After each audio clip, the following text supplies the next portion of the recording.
welcome back to another video. I'm back with him through the background as well.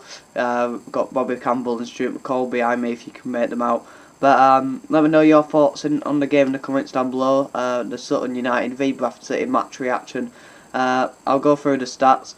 10 shots for Sutton, 11 for us, 4 on target, 1 on target for them. So with slight edge in that. And then another slight edge in possession with 51%. They had 49%. 312 passes, 290 passes. And then in terms of corners, we had 2, they had 5. The league table looks like this. We're currently 4th after 18, with 9 wins, 6 draws and 3 defeats, which is really good. I mean, if we look at the league last season, I think we'd be 2nd or even 1st at the minute, which shows how good Northampton, Stevenage and Leyton Orient have been this season. But if we beat Northampton on Saturday next week at home, then we would be 3rd, and we would go above them. So that's a massive game, and we've got to be up for it as fans, and hopefully the players are as well. We haven't been too good away from home, but we have been brilliant away from home, but at home we haven't been too good. I think we're 13th in terms of home form, but in terms of away form, I think we're 2nd. And I think we've now gone 7 without defeat in away matches, which is really good. But in terms of this game, the first 30 minutes were quite poor. Played sloppy. We'd pass it out a bit and then we'd hoof it aimlessly.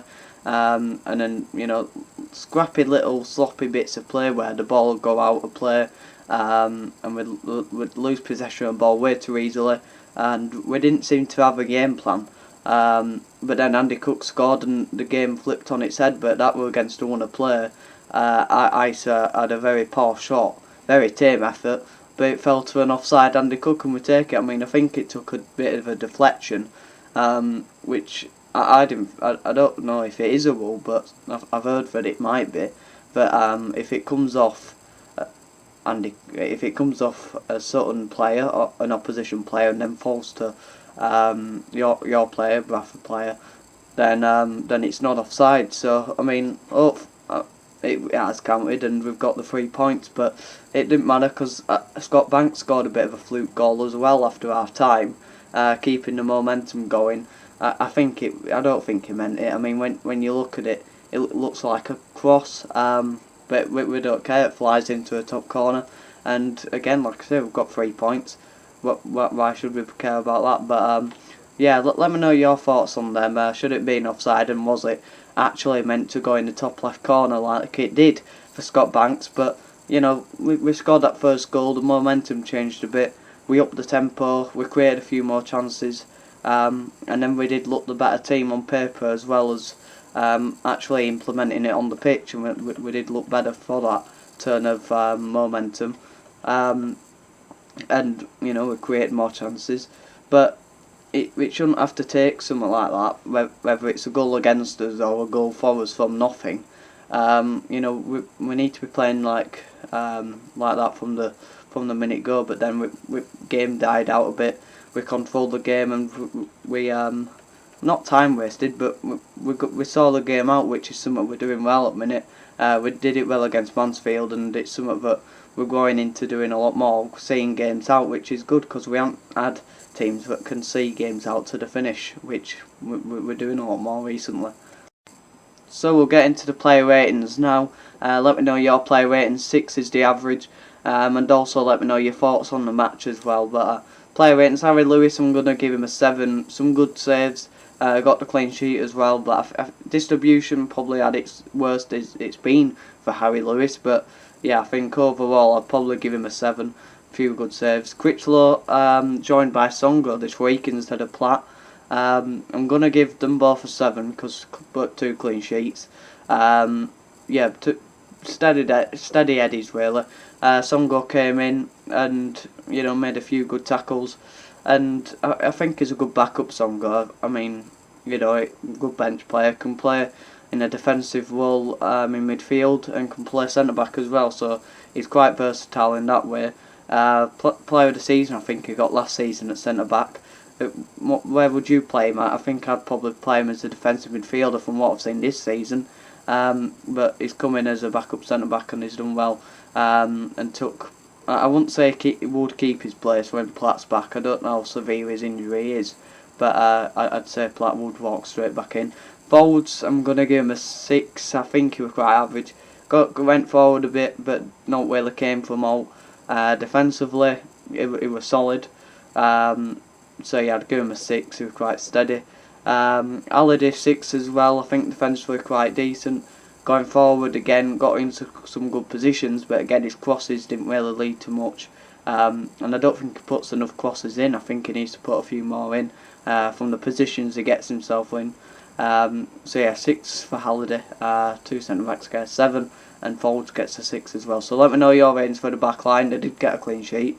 Smallwood and Gilead. Now Smallwood gets a 7. I thought he had another good game, really good on the ball, and superb off the ball. But in terms of Gilead, again, I don't know what he offers. I think he presses a lot off the ball, but then when he gets it, he doesn't do a lot.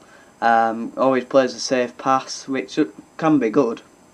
But I just think when you've got a player like Ryan East on the bench, he offers us a bit more. I think he offers us a bit more off the ball. I think he gets himself into good positions to collect the ball. And then when he does get it, he passes it well. And it looks like one of the best passers on the pitch. It does look technically really good on the ball. So I think East offers more than Gilead.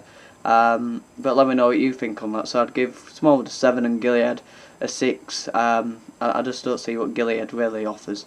So, he were quite average today. Moving on to the forward line. Now, again, like I say, in that first 30 minutes, they weren't getting involved because we didn't get them involved. But then as the game went on, we got them into the game a bit more. Isa looked promising. I'm going to give him a 7. And the thing with Isa is he needs to get match fitness because he's physically fit at the minute. Touch wood, I don't know how long that'll last with his legs, but you know, hopefully it lasts longer.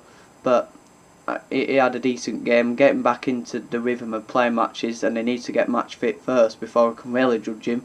But I thought on the ball he wanted to get on it, did the basics reasonably well, got an assist as well, so I'll give him a 7. Need to ease him back in. And then on the other side, Scott Banks scored a worldie, whether it were an accident or not. He did score a fantastic fluke goal. But his overall play looks good as Banks, plays good passes, gets on the ball, and runs at players and got his goal. So I'll give them both a 7. After the first half, they didn't get into a game, but then slowly they got into it. And then Chapman, I'm going to give him a 7 as well because, you know, he gets on the ball and he always looks forward. He always looks positive.